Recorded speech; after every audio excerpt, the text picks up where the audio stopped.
Bonjour tout le monde. Dans le cadre de la formation Comment rédiger un article scientifique et toujours dans la partie Comment éviter le plagiat, nous avons vu tout à l'heure la méthodologie utilisée afin d'éviter le plagiat, c'est-à-dire éviter le copier-coller. Et nous avons dit que le facteur qui nous pousse parfois à utiliser du copier-coller, c'est le facteur temps, le facteur stress. Parfois, on est limité par un temps et nous devons présenter notre exposé ou notre rapport ou notre article dans les temps.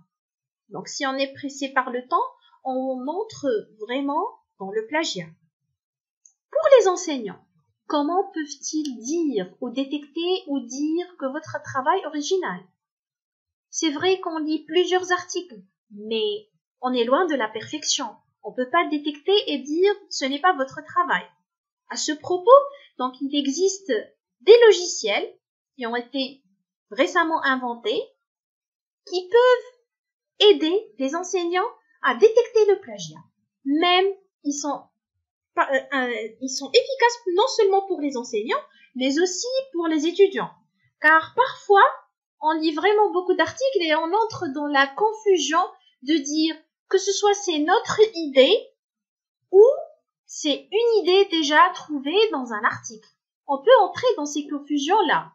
Donc, on peut avoir recours à ces logiciels qui peuvent nous aider parfois à détecter nous-mêmes nos plagiats. Ou même lorsqu'on écrit, parfois on oublie de mettre une référence bibliographique.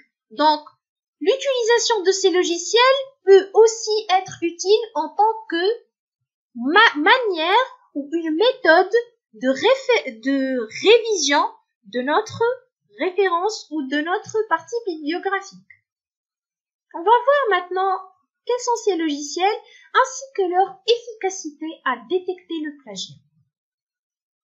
Donc, au-delà d'un style d'écriture qui peut nous trahir, de nombreux logiciels de détection de plagiat sont apparus ces dernières années.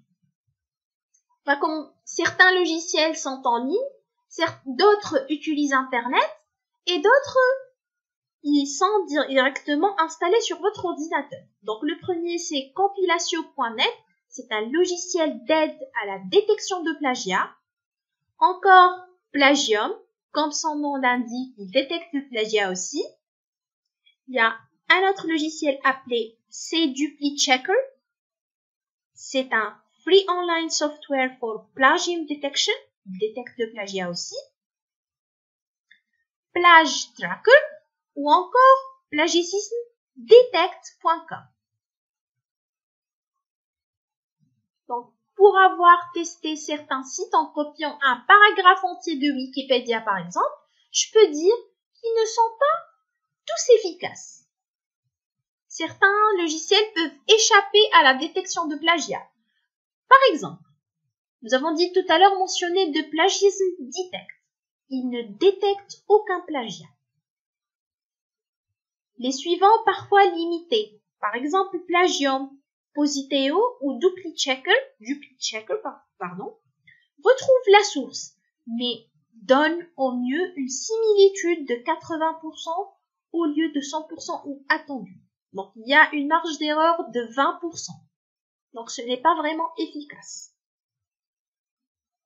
PlageTracker est très performant, il recoupe plusieurs sources en même temps, pouvant déceler les mélanges d'extraits de plusieurs sources. Il y a un logiciel payant qui est compilatio.net, mais il est très efficace pour détecter le plagiat, mais il est payant. Donc ça coûte un peu cher pour un étudiant. L'université donne généralement accès au logiciel plagiat pour les enseignants.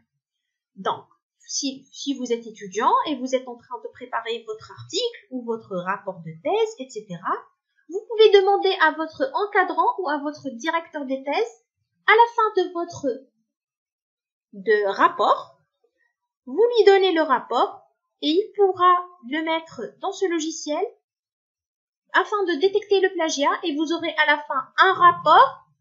Vous pouvez faire les corrections nécessaires. Donc, utiliser un logiciel de plagiat, on peut dire ça, c'est une manière de réviser votre travail et ne pas vraiment travailler sur la qualité et ne pas sur la quantité.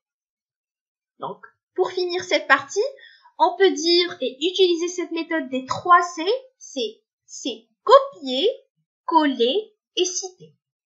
Comme ça, vous évitez le plagiat et vous êtes sûr de la qualité de votre travail ainsi que son originalité.